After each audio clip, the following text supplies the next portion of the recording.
Wow, hello my people. Thanks for subscribing to my channel. Your wish has always been my command. Thanks always. Well, meanwhile, this is another one. Alright, this is another one. On this one, it says Pastor Adeboye reveals Nigeria's problem. Okay, the General Overseer of the Redeemed Christian Church of God, Pastor Enoch Adeboye, has said the Nigerian government has enough money to provide palliatives for every citizen, but that corruption and lack of accountability are the country's problems. Adeboye added that the church, for example, spent between 250 million naira and 400 million naira monthly on corporate social responsibility, saying the government must attend to the demands of the people. The cleric spoke at the monthly Thanksgiving service at the Redeemed Christian Church of God headquarters, Throne of Grace, Ebute Metta, Lagos State. Adeboye, who was represented by the Assistant General Overseer, Administration and Personal Pastor Johnson Adeshola, said he was full of praises to God for intervening in the COVID-19 crisis in the country. The Thanksgiving service was themed Victory Over Lockdown. Adeboye said, to say there is not enough money to give juicy palliatives to Nigerians is an understatement because Nigeria has the money, but the problem known to everyone is corruption and lack of accountability. For example, in Redeemed Christian Church of God, we spend a substantial amount of money on corporate social responsibility of between 250 million naira and 400 million naira every month. While commenting on the hike in the pump price of fuel and electricity, Adeboye noted that the government needed to be considerate with its people and consider introducing such policies at a time people were getting relief from the scourge of COVID-19. All right, that is it on this one. And meanwhile, a lot of people were like, Pastor, you are one of our problems.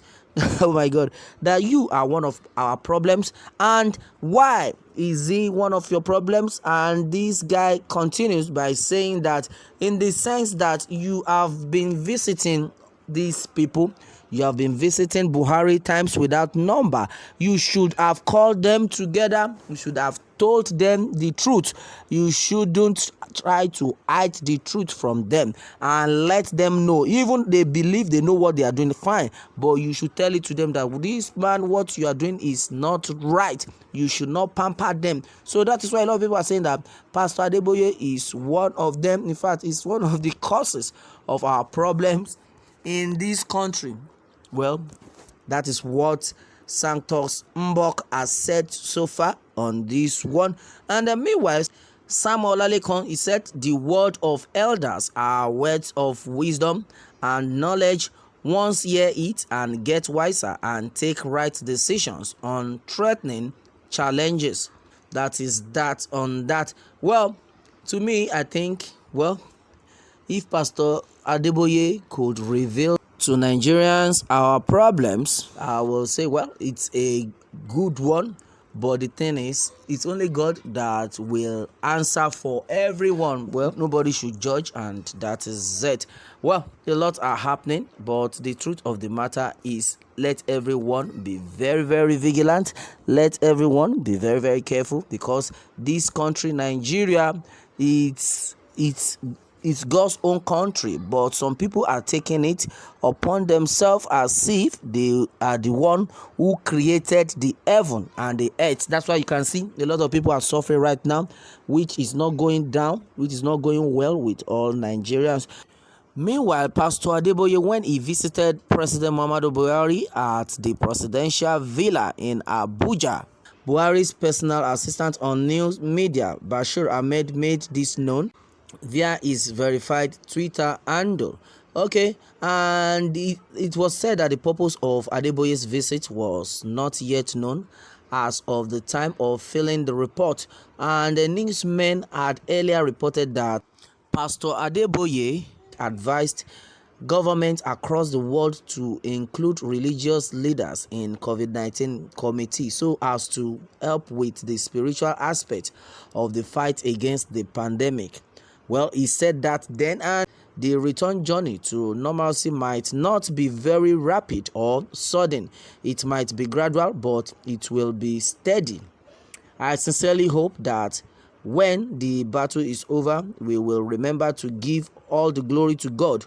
And Pastor Boy said that he thanked God for the government and the efforts made, and he said he believed that they have done creditably well because they have had to deal with a situation they have probably not dealt with before. Well, I will humbly suggest as an ordinary Nigerian that maybe in the future they will include in all their committee members of God.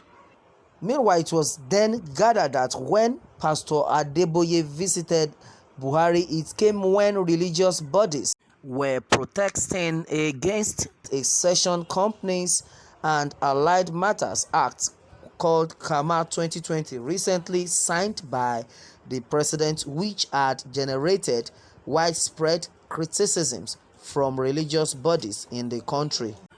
Well, the truth of the matter here is that the problem of Nigeria is corruption, like Pastor Adeboye has just said. Well, after the meeting he had with President Muhammadu Buhari, then we didn't hear full detail of the outcome of the meeting, based on the fact that it was an indoor meeting they had together. Even when the press were trying to interview him, he neglected them. Yes, well, it is already gathered that where two brothers go in and come out smiling, that means they've not told each other the truth. But in the case of Buhari and Pastor Adeboye, then it was gathered that when he came out, while the press wanted to talk to him about what actually happened, he did not respond. That is to tell you that Pastor Adeboye and Buhari never had a good time of the meeting. That is what I believe actually happened, because now for Pastor Adeboye to have said that the problem we have is corruption, that if the federal government is actually ready to take care of the whole of Nigeria, it won't cost them anything, and that is what he has said so far on this one. Why a lot of people were like, Beggy, Pastor, even you yourself, you know what is going on. You yourself, you are one of our problems, okay? But who do I blame? Do I blame the pastor, or do I blame Nigerians for voting in Buhari, or do I blame our leaders for not wanting to tell the truth because of their selfish desires? And that is it. Well, who do we blame on this one? Let me have your take on this, and please remember to subscribe for more updates. Thanks and God bless.